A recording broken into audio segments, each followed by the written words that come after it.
40 day চ্যালেঞ্জের আজকে হচ্ছে রেজাল্টের দিন। আজকে স্বাধীনতা দিবস, তাই আম্মুকে রেডি করে দিলাম। নিজে রাতে ডিনার সেরে বরের পকেট ফাঁকা করতে বেরিয়ে পড়লাম। আসসালামু আলাইকুম, কেমন আছেন সবাই? নিয়ে চলে এসেছি নতুন একটি ব্লগ ভিডিও নিয়ে।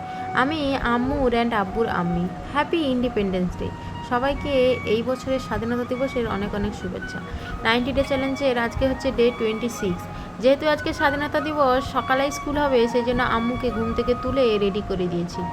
কালকে ওর আব্বাজি যেইগুলো নিয়ে এসেছিলো সেইগুলো পরিয়ে দিলাম। আবার মেয়ে বায়না ধরেছে হাতে ফ্ল্যাগও নিয়ে যাবে, যেটা কিনা ওর স্কুলের কাজের জন্য বানিয়েছিলাম। যাই হোক, মেয়েকে তো রেডি করে চলে এলাম গাড়িতে তোলার জন্য, কিন্তু এসে দেখছি তখনও ড্রাইভার আঙ্কেল এসে পৌঁছায়নি। কারণ এই যে হয়তো সকালে স্কুল বাচ্চারা আসেনি। তারপরে জানতে পারলাম বাচ্চাদেরকে উনি অ্যাক্টিভ রেখে দিয়ে তারপরে আবার এসেছেন। যাই হোক, মেয়েকে তো তুলে দিয়ে চলে এলাম। আমি যখন ভেবেছিলাম প্রথম ওয়েটটা কমাবো, তখন কিন্তু আমার ওয়েট ছিল 67.45। এরপর যখন 40 ডে চ্যালেঞ্জটা শুরু করি তখন হয়েছিল 66.55। 7 দিন পর হয়েছিল 64.55। আজ ফাইনালি 14 দিন পর রেজাল্টটা কিন্তু দেখতেই পাচ্ছ 63.65। প্রথম 7 দিনে 2 কেজি ওয়েট কমলেও পরের 7 দিনে কিন্তু 1 কেজির থেকেও কম কমেছে। আর তোমরা একটা জিনিস খুব ভালোভাবেই খেয়াল করবে, প্রথমের দিকে ওয়েটটা কমতে একটু তাড়াতাড়ি হলেও শেষের দিকে একটু বেশি কষ্টকর হয়।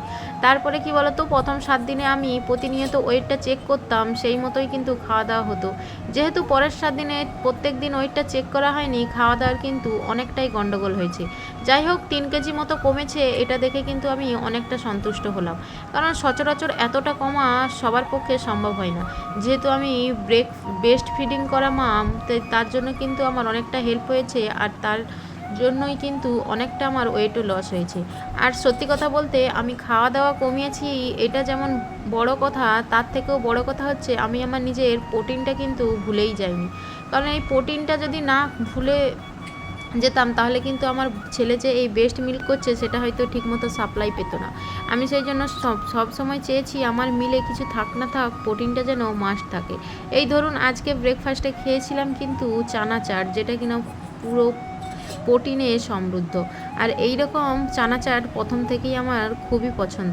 যদিও বা আমার কিন্তু বিয়ের আগে অনেকটাই ওয়েট ছিল, তারপরে বিয়ের কিছুদিন আগে আমি অনেকটাই কমিয়েছিলাম। এরপরে কিন্তু আম্মু হওয়ার পর একটু ওয়েটটা গেন হলেও পাপা পেটে আসার কিছুদিন আগে পর্যন্ত আমি ডায়েট করে আবার কিন্তু কমিয়ে ফেলেছিলাম, যেটার কিন্তু চ্যানেলে অলরেডি ভিডিও আছে, তোমরা দেখতে পারো। এরপর পাপা হওয়ার পর আমার 71 কেজি ওয়েট ছিল, সেখান থেকে কমিয়ে এখন বর্তমানে দেখতে পাচ্ছ আমি 63 কেজি 65 গ্রামে চলে এসেছি। আর যেহেতু স্বাধীনতা দিবস, সেই জন্য ভাবলাম তোমাদেরকেও ডায়েটিংয়ের বোনাস দিলে কেমন হয়। আমি ডায়েটিংটা আজকেই এখানেই শেষ করছি না, আরও ভাবছি 4 দিন এগিয়ে নিয়ে যাব। এই আইডিয়াটা কেমন লাগলো সেটা কিন্তু কমেন্ট করে তোমরা জানাতে একদমই ভুলো না। আমার কিন্তু গোলটা 58 আছে, যে দেখা যাক কতদিনে আমি 58-এ আসতে পারি। আর ওই 58-এ আসা না পর্যন্ত আমি কিন্তু ডায়েটিং না হলেও নিজেকে কন্ট্রোল করে খাওয়া দাওয়া করবো, আর সেইভাবেই চালিয়ে যাব।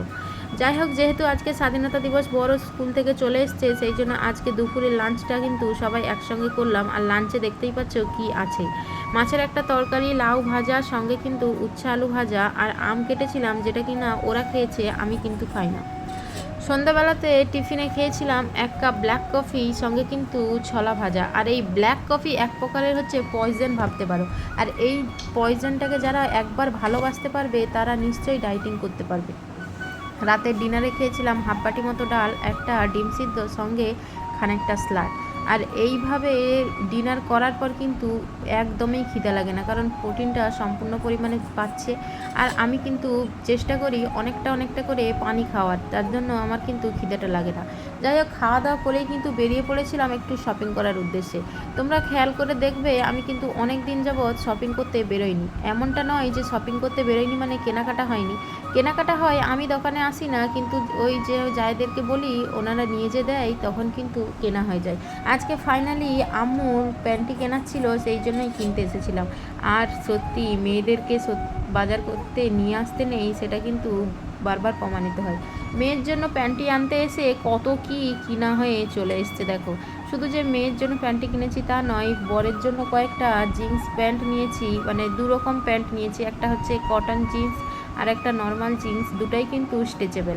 সঙ্গে যে বরের জন্য নিয়েছি শুধু তা নয়, নিজের জন্যও কিন্তু নাইটি নিয়ে নিয়েছি। আর দোকানে আসলে জিনিস সামনে সাজানো থাকলে দেখে পছন্দ হলে নেব না সেরকম তো আর হয় না। এদিকে বরের জন্য একটা শার্টও কিন্তু নিয়েছি, যদিও বা আমার বর কিন্তু কেনাকাটা একটু খুবই কমই করে, কিন্তু আমি এক প্রকার জোর করেই দিয়ে দিলাম। আমি কয়েকটা নিজের জন্য জিনিস নিয়েছি, সঙ্গে একটা রুমাল নিয়েছি, আর রুমালটা যদিও বা ফ্রিতে নিয়েছি। আর মেয়ের জন্য যে প্যান্টটি নিতে গিয়েছিলাম সেই প্যান্টটি নিয়েছি। আর সত্যি কথা বলতে এখানে সবথেকে বেশি গায়ে লেগেছে যেন মেয়ের প্যান্টটিতে, কারণ এত দাম নিয়েছে ওইগুলোয়, আর কী বলবো। যাই হোক, আমাদের কিন্তু 4,000 টাকার মতো বিল করে চলে এসেছি, আর বরের পকেটটা খুব ভালোভাবেই কিন্তু ফাঁকা করলাম। যেহেতু আমি ডিনারটা করে নিয়েছিলাম, বাড়িতে এসে এরা কিন্তু ডিনার করছে। আজকের মতো এখানেই, দেখা হচ্ছে নেক্সট ভিডিওতে। ভিডিওটা কেমন লাগলো জানিও, নতুন হয়ে থাকলে সাবস্ক্রাইব করে দিও। আল্লাহ হাফেজ।